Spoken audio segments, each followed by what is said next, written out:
Hello, everyone, and welcome to another episode of the CFS Health Recovery Podcast. In today's episode, we have an incredible conversation with a beautiful, beautiful woman by the name of Anne Mary. Anne Mary is 65 years young. Yes, young, not old. Her energy is just through the roof. She's waking up with energy every single day. She battled chronic fatigue syndrome for over 7 years. And this lady went from sleeping 18 hours a day at her worst to now painting her house, riding her bike, jumping on the trampoline with her grandkids, and really living again. And so in today's episode, Anne and I have a little chat. Anne shares some of the biggest pivotal moments in her recovery, and she actually shares something really profound on how to accept where you're at and how to move forwards. Hello, everyone. It's Toby Morrison here, and on the other end of the screen, we have Anne Mary. Hey, Anne. Hello. Hey, thank you so much for coming on. Today, we are talking about chronic fatigue syndrome recovery, and I'm so thankful for Anne to be coming on today and sharing her story because, I got to witness the firsthand through our program, and it's just been an incredible journey to watch Anne go from where she's been to where she's at. And so just a massive thanks, Anne, for coming on today and sharing your story. Oh, you're more than welcome. If it can help anybody else, then yep. Yeah. And your story is incredible. For anyone watching this, Anne, how old are you, just for some context? I'm 65. The funny thing was when I first got Ross River virus in 2015, I remember saying to people, I felt like I was 80. And then I started to get better after 10 months, and then the chronic fatigue kicked in. And I said to people, I feel like I'm 90. So I felt so much worse. So now I say, as I'm getting older, I'm actually getting younger. I've already been 80 and 90. Now I'm coming down. Well, getting younger. You're going down the age scale. Amazing. Let's go back there. So 2015, you got Ross River fever, and then that months and months later turned into chronic syndrome. Yeah. Before you joined the program, what were some of your biggest challenges? Oh, at my worst, I was probably sleeping 18 hours a day. I barely walk, and I'm very grateful because after being in the program and seeing what other people are starting at, they can't even get out of bed. At least I could do that. But over the years before, so it was about 7.5 years before I joined the program, before I found you, which was my lucky day, I had got incrementally better, but I was still having to sleep for about 3 or 4 hours every afternoon. I was very limited in what I could do, couldn't cook, everything was frozen.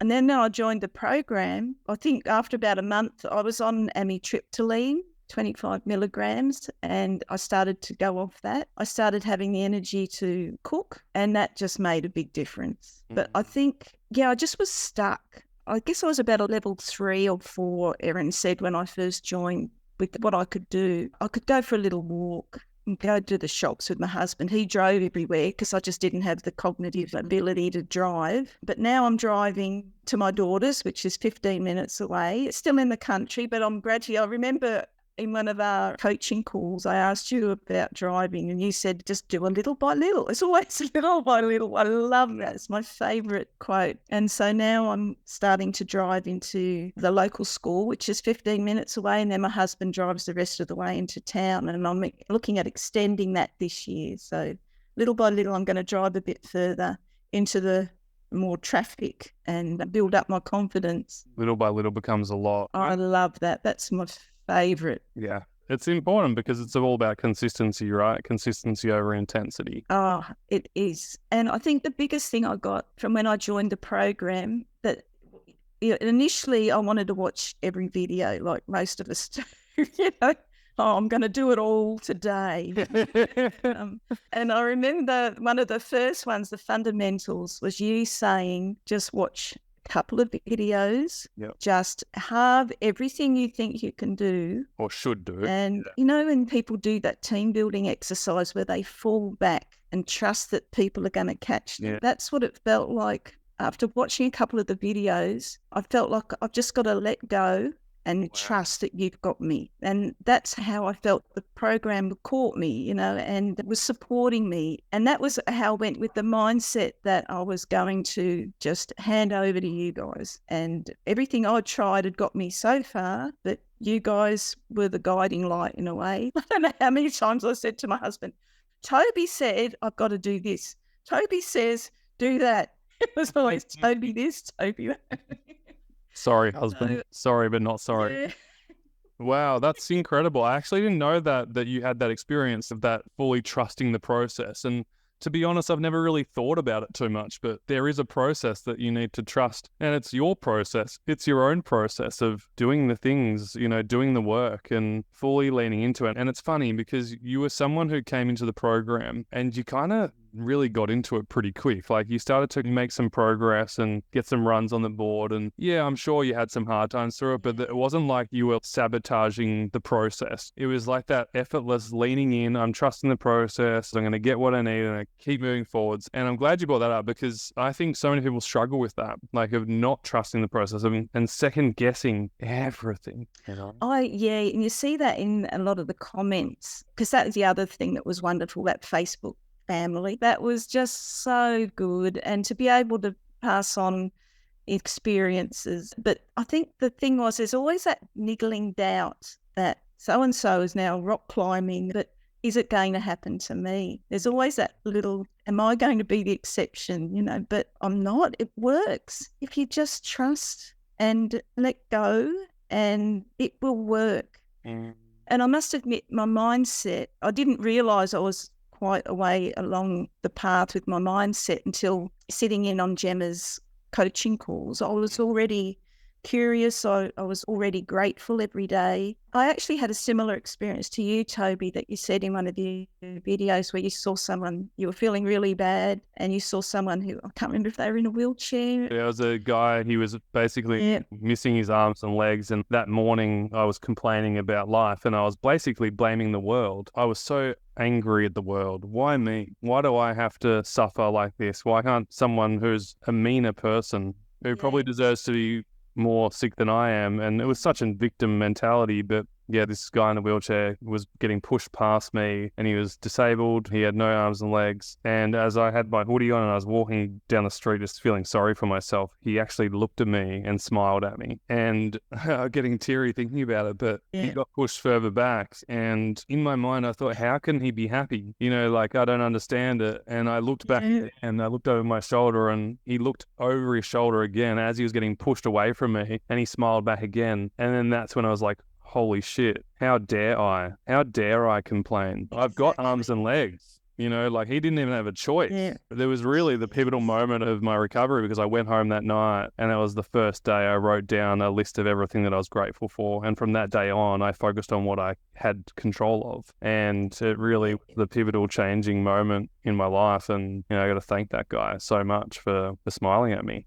Yeah. That's sometimes all it takes. And the thing is, if you can focus on what you can do rather than what you can't do, it is a real big turnaround.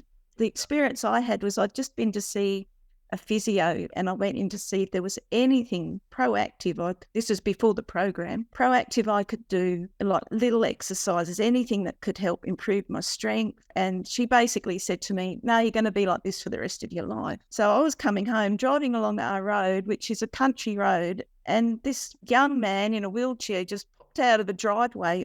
I've never seen him before or since. And it was just that split second as we were going past and I saw him and he was only young and in a wheelchair and I thought, oh, far out, I can walk to the toilet, He'd probably give anything to be able to walk just to the kitchen. And that was the universe's slap in the face for me. Get over it. Yeah, all right. Yeah. I never really got down, but there were a couple of times like to be told you're going to be like this for the rest of your life by a professional. I just thought, oh no, I don't want to be. So when I lucked upon your ad, because I was meditating, I was already doing things like that and a little bit of yoga. So I was on that path and very grateful every day. And if I could wake up without feeling that I had my lead suit skin on, that was a real bonus because as you know, some days you wake up and even your eyelids feel like they're made of lead and you can hardly keep them open. Yeah, I was grateful every day and grateful for my family, and I was lucky I didn't have to try and work or anything Had your like husband? that, like a lot of people. And wonderful, supportive family. Yeah, and then I saw your ad and, initially you sort of think, oh, sounds too good to be true. Anything like that. You sort of think, oh, God, you just got this lovely way about you. And just watching all those free things that you put on the internet made me realise that you're very genuine and you're passionate about helping others. And the more I learned, the more I went, this is for me, this is it. And then, when I joined and the baseline, I remember you saying that one of the people on the program watched the baseline video like 5 times to finally get it. And so, yeah, I kept watching it. And then I had that light bulb moment and basically I never looked back. That baseline is amazing. Once you get it, once you really understand it, you just keep going forward. What's the difference between trying to understand the baseline theory, but when you said, like, once I finally understood it, tell me, what's that experience like? Is it a body thing where you are finally in tune with what is right for your body and you're just in tune with it? You're not second guessing, and tell me what that is for you. Getting it for me was realizing that I wasn't at war with myself, that I could just let my body control my thinking rather than my thinking trying to control my body, my thinking saying, come on, mind over matter, you can do this, and pushing and then crashing, but instead sort of reversing that, I guess, and letting my body lead the way for a while. Telling my mind, no, my body's in charge at the moment. My body says I can only do this much and that's all I'm doing, rather than pushing through. Never ended well when you push and crash, as you know. I think that was it, getting it that, okay, my body is capable of this today, and then I'm resting. And then when I felt a bit better, okay, I can do a little bit more, and no, then I'm resting. And then realising that once I've done that for a couple of weeks, I could actually do a little bit more. And it was slow, but it's again that little by little becomes a lot. And, in a matter of months, I was easily walking the dogs. I don't have a nap in the day. I have a rest after lunch, and that's after 2 or 3 hours of painting the house. Yeah, you mentioned before, Toby, I'm painting my entire house inside and out, and, you're building your strength, you're standing on ladders. I mean, painting is a tough gig, man. So it's amazing the strength and stamina that you have now, but it makes sense because you built up appropriately and you progressed, and then you maintain, and then you progressed, and then you maintain. And there's these like stepping stones that you did over time that really made the biggest difference. I did everything and then, crash for 3 weeks. But if you just pull back and go, I will be able to do everything later or over time, and you just, right, today I might try and do this. And if I don't do it and I get tired, well, that's okay. I'll try again tomorrow. And then, you just gradually build up. And oh my goodness, that day that I rode 14 kilometres, which was a dream for years, 7.5 years, I dreamed of getting on my bike and riding to my letterbox, which is 7 kilometres away. She was in 75 acres. It's like the size of a town, basically. And you have to go up 7 kilometres up to the letterboxes, which are at the side of the major road. So that day that I rode up to my letterboxes and home again, because we used to do that all the time. I used to ride 80 kilometres and go hiking and camping, and to be able to just ride to the letterbox, I think I cried. It was just like Christmas. It was the most exciting thing. And sometimes now my biggest problem with sleeping is I get really excited about what I've got planned the next day. And it might be, I'm going to weed the garden. And I wake up at 6 o'clock and go, I'm going to weed the garden. Oh, I can't wait. I'm going to mow the lawn. Oh, that's so exciting. So everything, even though chronic fatigue seems to deprive people of so much, once you get better, even those simple things that a healthy person would just go, oh, God, mow the lawn. It's exciting because it's something you've not been able to do. So, every day is just so much fun. Even sweeping and vacuuming. Yay, I can vacuum. Yeah, exactly. Oh, totally. And I'm sure people can relate at home to that. people just take that stuff for granted. But yeah, when you can do it again, it's like, wow, this is just nice to be able to do it again. Oh, it's magic. Yeah, even those simplest things are just the biggest gift. So yeah, there's a whole new world out there at the other side of, getting better, and appreciate everything so much more. I want to talk about your attitude. And, if I look back through when you were in the program and just the way you showed up and the types of questions that you asked always really powerful questions. Never did I really see you once a question that was in a negative connotation. It was always like, hey, I've got this problem. What solution would you suggest best for me? It was always framed in a positive light of, what can I do to help myself in this situation? And it was a really empowering place. And I can just hear through your attitude now of like, you really did have that can-do attitude, and I think that's one of the biggest pieces of moving forwards is not focusing on what you can't do, focusing on what you can do. And I think that can only happen when you accept your current reality. Yes. Yeah. I think you're 100% right. And that's one of the things you talk about is accepting isn't giving up. Mm-hmm. It's just accepting. I think I've always been like that because once I had a lot of problems. I had tendonitis and bursitis or something in my shoulders. That's not fun. And I went to the physio, but I didn't have a list of what I can't do, which was a lot. I framed it to say, these are the things I want to be able to do again. I want to be able to put the seatbelt on. I want to be able to do my hair. I want to put deodorant on again without pain. I want to be able to put my backpack on so that everything was what I want to do again, not what I can't do anymore. I guess that's always been my attitude, luckily for me. But that's what Gemma does so beautifully in all her coaching calls. And Erin and you, that try and change that mindset of people into a more positive framework. Yeah. So it gives them something to build on rather than, instead of a loss, think of what you've got and build on that. And it's so important. Create the new. And you certainly did that. And yeah, big shout out to Gemma Hanley, our mindset coach, and Erin, our general health coach as well, and all of the coaches. It's all about tools that are at your disposal and using the tools that you need. And, what advice would you give to someone who is in the program right now, who is maybe at the start of their journey? It's all a bit fresh to them. What's like your best bit of advice you could offer them? Again, I would think just hand it all over to you guys.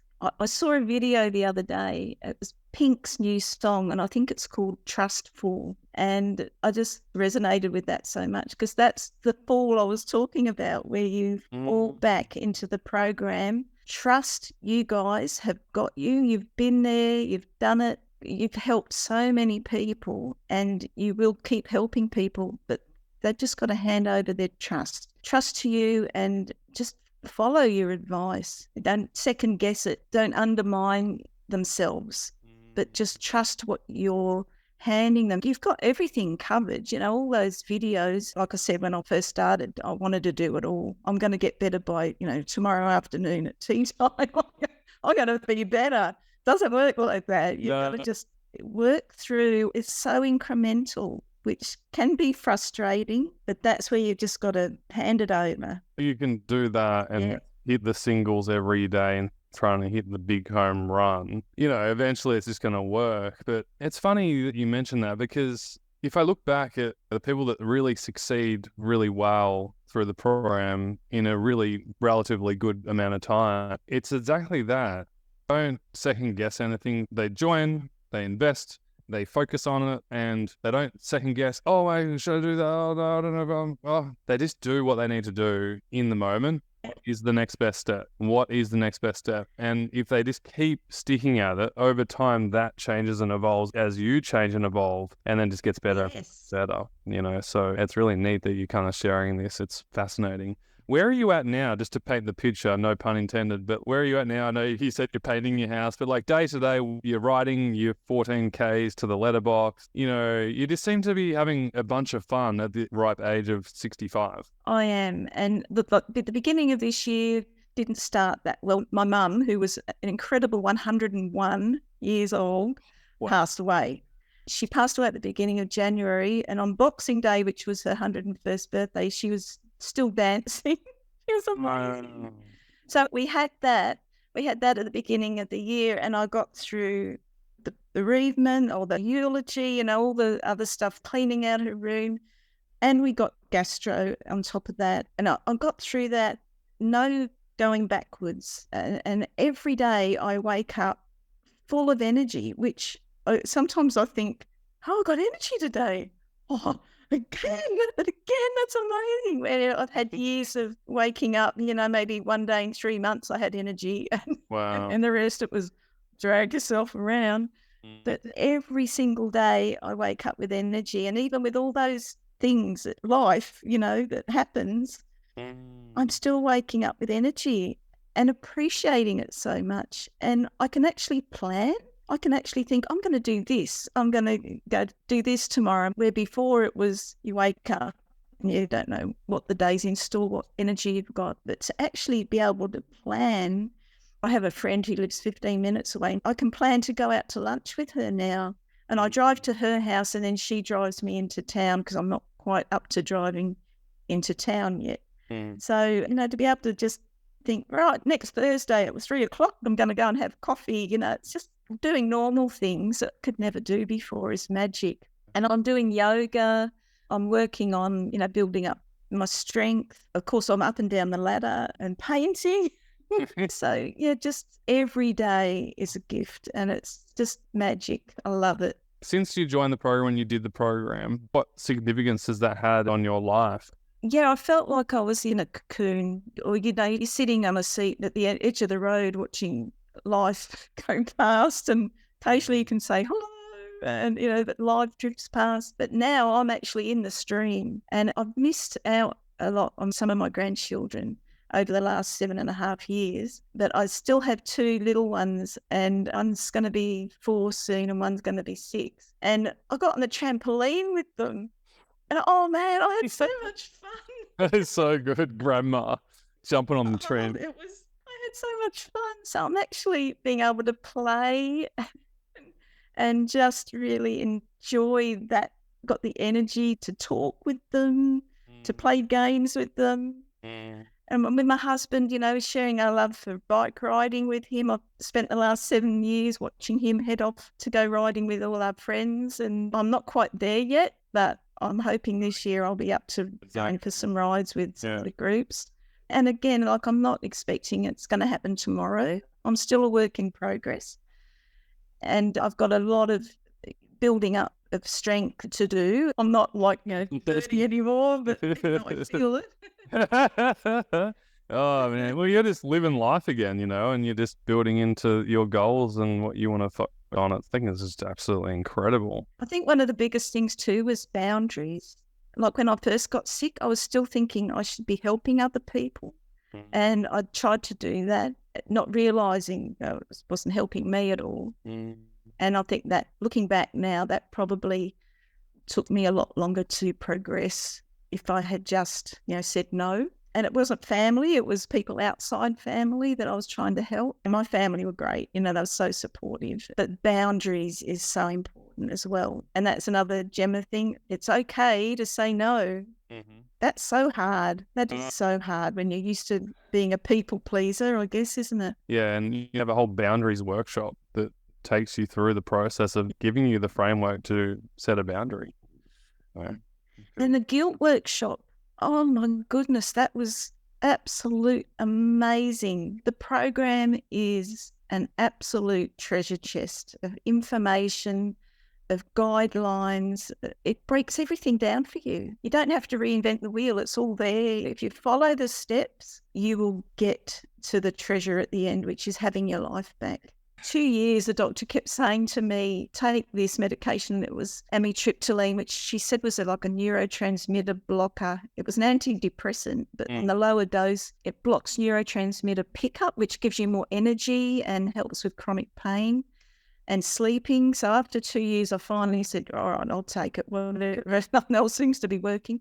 But after a month on the program, I thought, I'm ready to cut that out of my life. And very gradually, I took little and little amounts and didn't go backwards. I was just going forwards the whole time. So now I'm on no medication. That was so good because I didn't want to be on that. And it was all because of the program. Yeah, I just knew I've got this instead. I don't have to rely on the medication now. I've got this. and it worked. Yeah. So I'm just so thrilled. So that was my lucky day, and your ad just popped up. Was it on like Facebook or Instagram or something? It was YouTube. I was just doing a yoga thing, and then I was just getting up when, how ads start, and your ad came on, and I was thinking, oh, another ad, and then I heard you say CFS Health. I went, oh, hang on, what's this? That was how I found you, and I just sat there and listened enthralled. So yeah, it was my lucky day. Yeah. So grateful for that. What would you say, and what would you say to someone who's watching this video right now, who's umming and ahhing about the program? Maybe they've just joined the program, or maybe they're thinking about joining the program. What would you like to say to them from you? Oh, just do it. Just do it. And don't think twice. Just do it, because if you do what you're told or what's recommended, your life will have no choice but to get better. You will find you again. Under all that chronic fatigue, your little light will start shining. What if they think, oh, I can't afford it, it's too much money, or what if it doesn't work for them? You know how people just have those fears, and I'm sure you probably felt it too, yeah. Oh, I did too, because, initially you think, oh, is it real? It's a lot of money to pay out. Is it worth it? Yeah. Is it worth it? Yes. Yes, it is. To get your life back, it is worth it. And it isn't that much money to get your life back and to be able to do things again. Definitely go for it, and you will not be disappointed as long as you put in the work. I was going to say that. Yeah, you got to be willing to do the work. Yeah, like you say, this isn't a magic pill. It's not going to, here, take this, you'll be fixed. You've got to do the work, and you appreciate everything. And I know, like, when I first started the coaching calls, you sort of think, oh, it's an effort. Some people turn up and they can't even sit up. They're lying flat out. They haven't got the energy to even sit, and they're still coming. They're doing the work. Yep. And then in 6 months later, they're sitting up. And then in 12 months later, they're standing up. And then the amount of times that someone's been there, and then 10 months later, we're on a group call, and that same person is now on the speaker giving advice to someone else who was there. And they're saying, oh, these are the 3 things that I did back then, and this is what I'd focus on. And it's so beautiful to watch. And thank you so much for being here today and doing this interview. Just on behalf of everybody and me, just a big thank you. And all the people who are watching this right now, I'm saying it on behalf because I know how helpful this would have been for them. If there's like one thing that you just want to say to anyone who's going through a pretty hard time right now, what would you like to leave them with? Find something in your life to be grateful for. It doesn't have to be a lot. Just the fact that you've got fresh air to breathe is a start, fresh water to drink. You've got a roof over your head, hopefully. Just start with something little to be grateful for. And gratitude just builds gratitude, and it starts attracting positivity into your life. And just, even if you don't feel it, just keep repeating it to yourself, because eventually it's like an affirmation. It's hard not to be happy and smile if you keep telling yourself you're happy and you've got things to be grateful for. Does that make sense? Yeah. Gratitude creates your attitude. Ah, yes, it does. It does. When I was told I had chronic fatigue, I thought, okay, it's taking a lot from me, but I'm not going to let it take my happiness. Okay, physically I can't do a lot, but mentally I can still be happy. I've still got a lot to be grateful for. I've still got so much joy to be grateful for. I'm not going to let chronic fatigue take that as well. I don't know if you know this, but when I founded CFS Health, I came up with the same analogy that it's a choice. You can choose to stay where you're at, or you can choose to rise and do what's necessary and have non-negotiables of what you've got to do to help yourself improve your health in your life. And so CFS Health stands for Choice, Freedom, Success. Did you know that? I love that. Yeah, I love that. Yeah. When I heard that, I went, yeah, that is so good. Because that's what it is. You're choosing now for the freedom that you're creating in your life, and then therefore that freedom will create the success that you have, whether that's starting a new career, whatever, playing with your grandkids, all of it is success, and so... Yeah, you're going to have crap happen, but you can either have crap and be miserable, or have crap and find some happiness somewhere. And there's always a reason. I love that with always Gemma about being curious. Step back and go, why is this happening, and what can I do to fix it? Or, there must be silver lining here somewhere. So, yeah, definitely that curiosity is good. Every day is a school day. Yeah. It is. Oh, you've been amazing. Thank you so much for being on here. And it's just a pleasure to see you so joyful and living life again. That's what it's all about. Oh, thanks, Toby. You're worth $1 million, honestly. You gave me my life back. I don't think I'll ever you got your be- life back. You did it yourself. We just helped you do it. Yeah. But no, honestly, You showed me the way. yeah, and you did it. And so thank you for sharing that. And also well done for doing it. You know, you're a living example of the work, you know, you're doing it, and go keep kicking ass at life. I will. I'm going to go have lunch. I'm going to go and paint the toilet. All right, go. You go. Go and enjoy that painting. Play some music and have some fun. I will. I'll see you later. Thanks so much, Anne. Bye, love.